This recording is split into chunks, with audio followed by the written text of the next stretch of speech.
দূর দূর, হঠাৎ করে কেন যে এত চুল ঝরছে বুঝতেই পারছি না। কতদিন হয়ে গেল চুল ওঠা আর থামছেই না।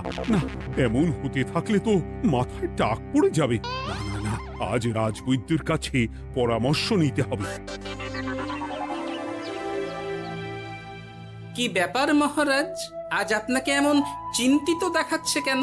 জীবনে বড় দুঃখ গোপাল, মন মেজাজ একদম ভালো নেই। সে কি, কি হয়েছে মহারাজ? গোপাল থাকতে দুঃখ কিসের? আর বলো না, মাথার চুলগুলো আজকাল ঝড়ে পড়া পাতার মতো পটপট করে ঝরে যাচ্ছে। আমি তো জানি কেন এমন হচ্ছে। চুল ঝরলে টাক পড়বে, আর সেটা পড়া কত ভালো জানেন? কথায় আছে, যত বড় টাক তত বেশি টাকা। তুমি চুপ করো তো বাপু। যদি টাক থাকলেই টাকা হতো তাহলে তোমার টাকা কোথায়? যেটা বোঝো না সেটা নিয়ে কথা বলো না। তাই না তাই, মহারাজের ঝরছে চুল, চিন্তার ভাঁজ মাথায়। গোপাল যতই চেষ্টা করুক, চিড়ে ভিজবে না কথায়। তোমরা সকলে থামো তো দেখি। ও রাজবৈদ্য, তুমি এর কিছু উপায় বলো। আগে মহারাজ, অনেক সময় দেহে ওই লৌহের পরিমাণ কমে গেলে এমন চুল ঝরে। আপনি বরং পালং শাক, ওই কিশমিশ, কলা ও আরো কিছু ফল আমি বলে দিচ্ছি, সেগুলো বেশি করে খান। আচ্ছা আচ্ছা আচ্ছা, তবে তাই করে দেখি।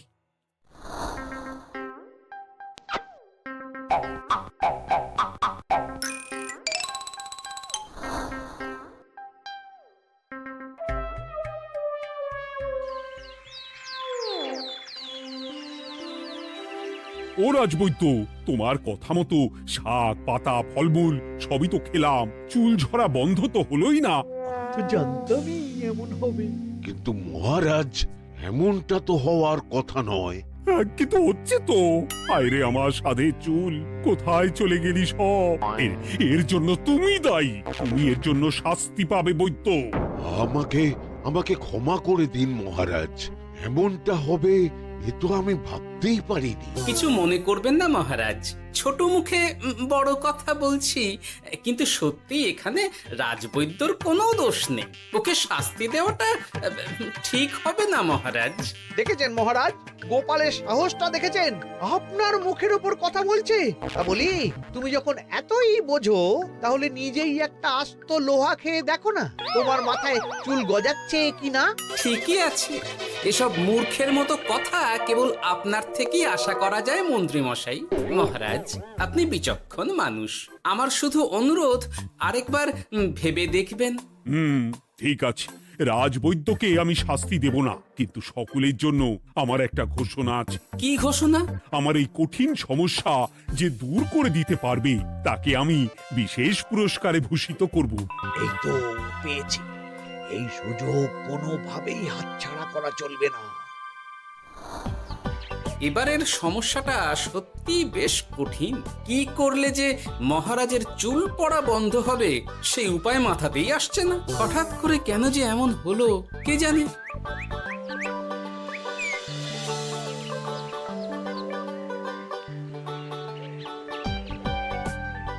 ও মা, তুমি এসে গেছো?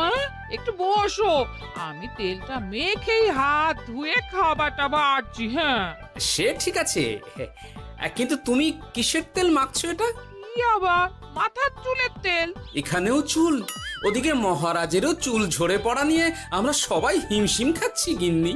আরে, মহারাজের অত সুন্দর কালো চুলগুলো ঝরে যাচ্ছে, এ তো ভারী দুঃখের কথা। সে আর বলতে, ওই জন্যেই তো আমি বাবা মাথায় এই জড়িবুটি তেল মাখি। এতে চুলের গোড়া শক্ত করে, চুলকে ভালো রাখে, নতুন চুল গজায় সব। হ্যাঁ। কি কি বললে? নতুন চুলও গজায়? সত্যি? হ্যাঁ। বাহ, তাহলে আর চিন্তা কি? আমাকে এই তেলটা একটু দিতে পারবে গিন্নি? মহারাজকে দিয়ে আসি। উনি বলেছেন যে ওনার সমস্যা দূর করতে পারবে তাকে উনি পুরস্কার দেবেন। উমা, এই তাই নাকি? এই তো দারুণ ব্যাপার গো। নাও নাও নাও, তেলখানা নিয়ে মহারাজকে কাল দিয়ে এসো তাহলে। আর জানিয়ে দিও, দিনে 2 বার কিন্তু তেল মাখতেই হবে। হ্যাঁ, আচ্ছা, ঠিক আছে।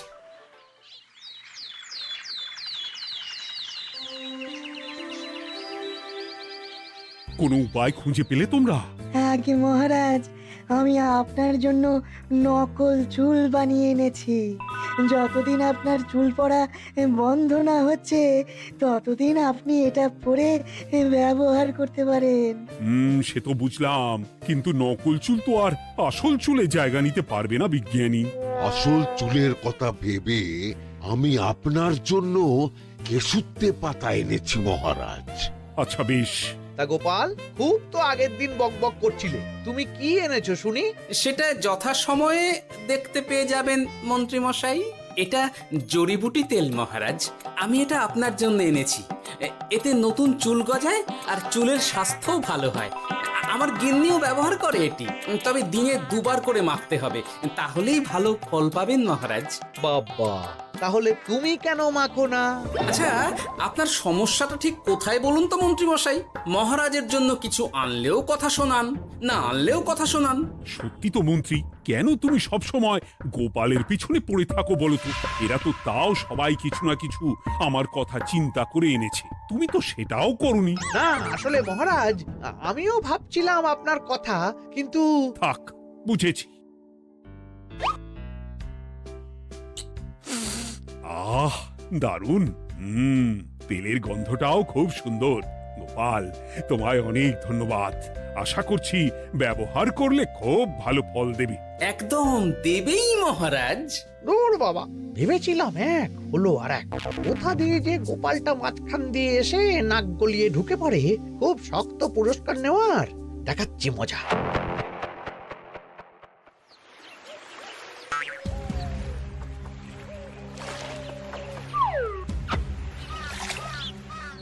এবারে গোপালের তেল দিয়েই সব কিছু তোলপাড় করব।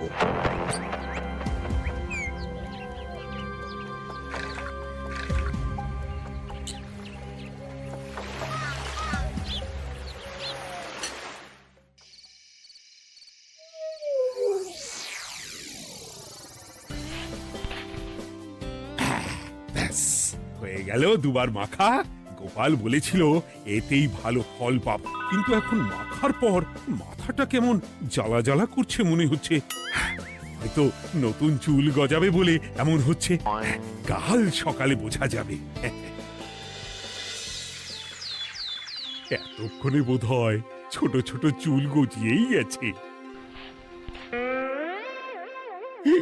কি এটা চুল গজানোর তেল ছিল নাকি পড়ে যাওয়ার? হে ভগবান, যেটুকু বাকি ছিল সেটাও ঝরে পড়ে টাক পড়েই গেল। হ্যাঁ, গোপালই হলো যত নষ্টের গোড়া। আজ আসুক সভায়।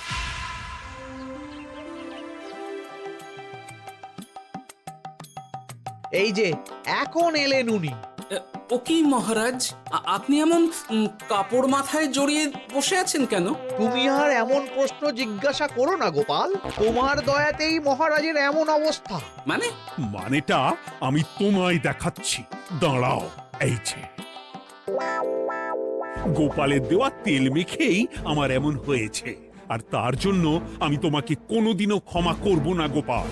বিশ্বাস করুন মহারাজ, আমার গিন্নিও মাখে এই তেল, কিন্তু এমন কিছু তো এখনো পর্যন্ত ঘটেনি।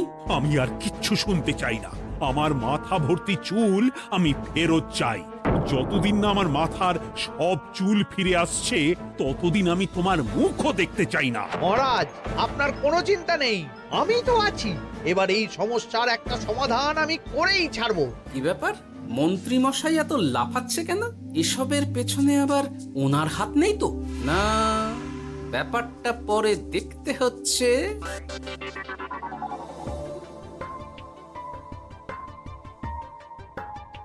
আমি বলি কি মহারাজ, এই সময়টা বরং আপনি নকল চুলটা মানে পরচুলা ব্যবহার করুন। হ্যাঁ, অগত্যা, কিছু তো একটা গন্ডগোল আছেই। গিন্নিও তো রোজ মাথায় তেল মাখে, কই এমন তো হয় না। মন্ত্রী যদি কিছু করেও থাকে তাহলেও হাতে নাতে ধরবো কিভাবে? ও কি গো গোপাল দাদু, এখন এই সময় তুমি রাজসভা ছেড়ে এখানে? তোদের দাদু আর রাজসভায় যাবে না রে? কি বলছো গো? কেন? আর কেন, বিনা দোষে এমন শাস্তি। তোমায় শাস্তি দিয়েছে, তুমি শুধু বলো কে তোমার সাথে কি করেছে, বাকিটা আমরা বুঝে নিচ্ছি। আচ্ছা বলছি, কৃষ্ণনগরের মন্ত্রী মশাইয়ের বাড়িটা কোন দিকে একটু বলতে পারবেন? কৃষ্ণনগরে নতুন নাকি? আগে তো আপনাকে কখনো দেখেছি বলে মনে পড়ছে না। হ্যাঁ, আমি এখানে থাকি না, আমি এখানে আমার কাজে এসেছি, তাই মন্ত্রী মশাইয়ের বাড়ির ঠিকানাটা যদি একটু বলে দেন। নিশ্চয়ই, এ পথ দিয়ে সোজা চলে যান, তারপর কিছুটা ডান দিকে গেলেই পেয়ে যাবেন। আচ্ছা, অনেক ধন্যবাদ। ভিন গাঁয়ের লোক মন্ত্রী মশাইয়ের বাড়িতে, ব্যাপারটা বেশ সন্দেহজনক লাগছে। এই এই গুলটে ন্যাপলা, তোরা তোরা দুজন একটু আড়াল থেকে দেখতো লোকটা মন্ত্রী মশাইয়ের বাড়িতে ঠিক কি জন্য এসেছে, তারপর আমায় খবর দিস। ঠিক আছে গোপাল দাদু। তোমার আবার এখানে আসার কি দরকার ছিল? আমি তো বলেছি যে আমি ঠিক গিয়ে তোমার পাওনা গন্ডা মিটিয়ে দেবো। মিটিয়ে দেবে? কতদিন হয়ে গেছে জানেন? দেখো, হয় আমার কীটনাশক আর সার সব ফিরিয়ে দিন, নয়তো আমার জিনিসের দাম মিটিয়ে দিন। কীটনাশক, সার আর কি করে ফেরত দেবো বলো? ও তো সব পুকুরের জলে মিশে গেছে। ওসব আমি জানি না, আমার পাওনা গন্ডা মিটিয়ে দিন, ব্যাস। চল চল, এখনই তাহলে গোপাল দাদুকে গিয়ে সব জানাই। হ্যাঁ, চল চল। দাদু, ও গোপাল দাদু। তোরা এসে গেছিস? আয় আয় আয় আয় আয়। মন্ত্রী মশাইয়ের মুখ থেকে অনেক খবর পেলাম। তাই নাকি? কি শুনি? মন্ত্রী মশাই ওই লোকটার কাছ থেকে অনেক কীটনাশক সার নিয়েছে, কিন্তু এখনো জিনিসের দাম মেটায়নি। হ্যাঁ, ওই জন্যই তো মন্ত্রী মশাইয়ের উপর লোকটা খুব লেগেছিল, হুমকিও দিয়েছে 1 সপ্তাহের মধ্যে জিনিসের দাম সব মিটিয়ে দিতে হবে। তাই নাকি? কিন্তু কীটনাশক সার নিয়ে মন্ত্রী মশাই কি করবে? সেটা তো বলতে পারবো না দাদু। তবে হ্যাঁ, মন্ত্রী মশাই ওই লোকটাকে বলছিল যে ওই সব কীটনাশক সার পুকুরের জলে মিশে গেছে। কি বললি? পুকুরের জলে? আচ্ছা, এবার দুয়ে দুয়ে 4 করা গেল। অনেক ধন্যবাদ রে তোদের। বল বল, তোরা কি খাবি? কিচ্ছু লাগবে না গোপাল দাদু, তবে ভোলা বয় আর মিষ্টি খাওয়ালে। আচ্ছা আচ্ছা। কি করে যে মহারাজকে আসল ব্যাপারটা বোঝাই, কিছু তো একটা উপায় বের করতেই হবে। তা বলি বাবা, রাজসভায় যেতে হবে না বলে কি সারাদিন এইভাবেই শয়নে শয়নে দিন কাটাবেন বাবা? হ্যাঁ, উপায় পেয়ে গেছি। বুঝলে গিন্নি, আমাকে একটা জায়গায় যেতে হবে, বুঝলে? তারপর ওখানে যদি কাজ হয় তাহলে আগামীকাল রাজসভায় আমি যাব। কিন্তু তুমি যে বলেছিলে তোমার এখন ছুটি। হ্যাঁ, কি আর করি বলো, গুরুত্বপূর্ণ একটা কাজ, তাই যেতেই হবে। আচ্ছা যাও। ওই গো বিজ্ঞানী, আরে গোপাল যে, বলো। এই যে বিজ্ঞানী, একটা বিশেষ দরকারে তোমার কাছে এলাম, বুঝলে? হ্যাঁ, বলোই না। আচ্ছা, এই দূষিত জলকে কিভাবে আবার পরিশুদ্ধ করে বলতে পারবে? কেন পারবো না? জলের মধ্যে একটু চুন আর ফটকিরি দিয়ে দিলেই জল আবার দূষণমুক্ত হয়ে যাবে। তবে ওগুলো দেওয়ার পর কিছুদিন সেই জলকে ব্যবহার করা বন্ধ রাখতে হয়। হ্যাঁ। আচ্ছা আচ্ছা, অনেক ধন্যবাদ, আসি তাহলে। হ্যাঁ,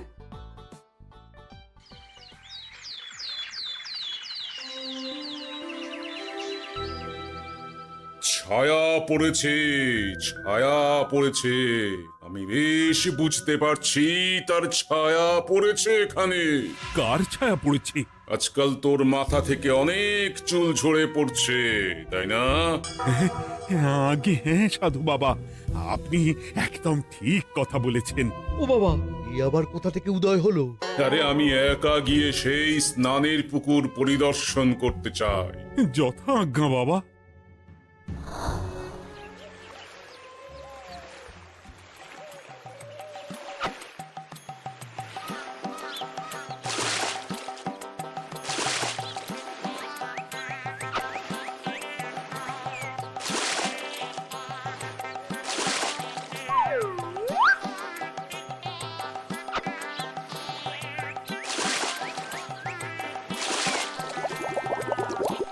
যাক বাবা, মোটামুটি সপ্তাহখানেক এভাবে থাকলেই পুকুরের জল আবার আগের মতো পরিষ্কার হয়ে যাবে।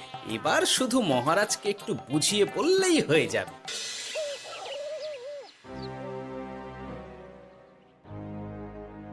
কি বুঝলেন সাধু বাবা? আমার অনুমানটাই ঠিক ছিল।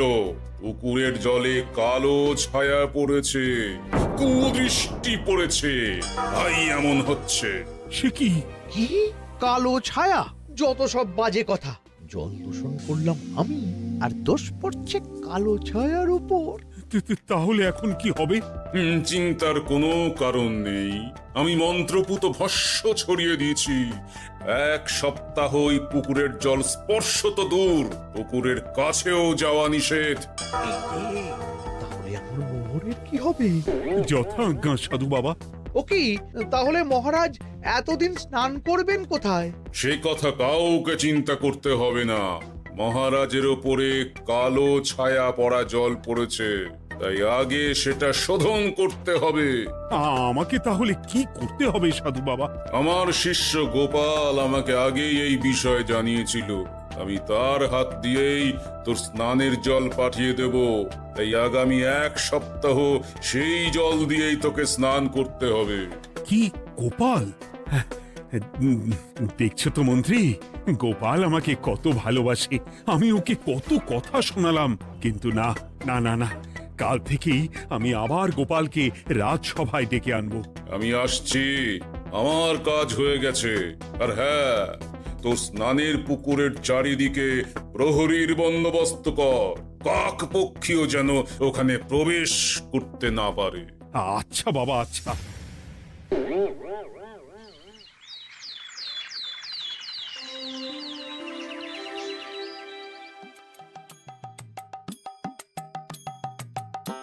গোপাল, তোমাকে আবার এখানে দেখতে পেয়ে আমার খুব ভালো লাগছে। তোমার গুরুদেব গতকাল এসেছিলেন, কিছু মনে করো না। না বুঝেই তোমাকে অনেক কথা শুনিয়েছি।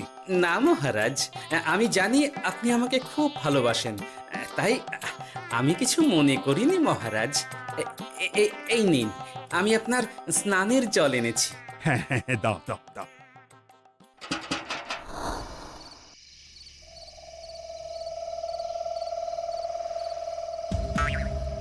ও বাবা, পুকুরের কাছে যে গিয়ে দেখবো সে উপায় নেই। চারপাশে প্রহরীতে ভর্তি, তাহলে কি সত্যি সত্যি কালো ছায়া পড়েছে? ভালোই হলো, পাওনাদারকে বলে দেবো কীটনাশকটা জালি ছিল। হি হি।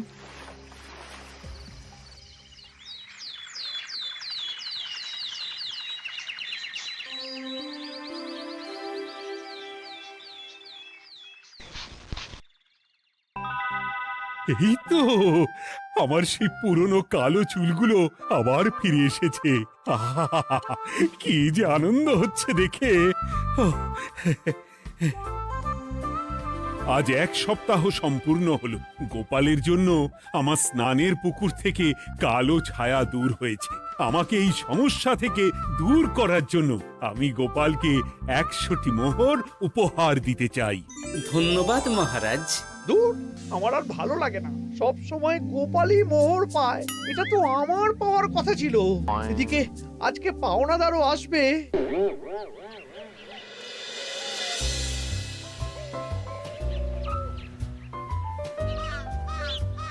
গোপাল দাদু, ওই লোকটা এসে গেছে। আচ্ছা, আসছি। এটা তো মন্ত্রীর বাড়ির দিকে রাস্তা। আমরা তাহলে ওদিকে কেন যাচ্ছি গোপাল? আপনার পুকুরের আসল রহস্যটা কি সেটা আপনি জানবেন না মহারাজ? মানে? নিজের চোখেই দেখুন, তাহলে বুঝতে পারবেন। আর একটু সময় দাও আমায় ভাই, এমনিতেও তোমার কীটনাশক কোনো কাজের নয়। কি এখন এসব কথা আর একদিনও সময় দিতে পারছি না। একটু বোঝো, একটু। সব আমি মহারাজের পুকুরের জলে মিশিয়ে দিয়েছি। মন্ত্রী, তুমি তাহলে সেই কালো ছায়া? মহারাজ, আপনার পর্দা ফাঁস হয়ে গেছে মন্ত্রী মশাই। তুমি তাহলে সবটা জানতে? একদম প্রথম থেকে। রে, খুব জোর ফেঁসেছি। এদিকে পাওনাদার, ওদিকে মহারাজ, এখান থেকে কেটে পড়তে হবে। গন্ডগোল করে আবার পালানো হচ্ছে তবে রে। বলো, কেন করেছিলে? মহারাজ, আমি ভেবেছিলাম আপনার সব চুল উঠে গেলে আমি আপনার কাছ থেকে চুল গজানোর ওষুধ দেওয়ার নামে অনেক টাকা লুটবো। কিন্তু সেই ভাবনা ভাবনাই থেকে গেল, সেগুড়ে যে বালি হয়ে গেল। ভাবা যায় চুলের জন্য চুলো চুলি, হ্যাঁ?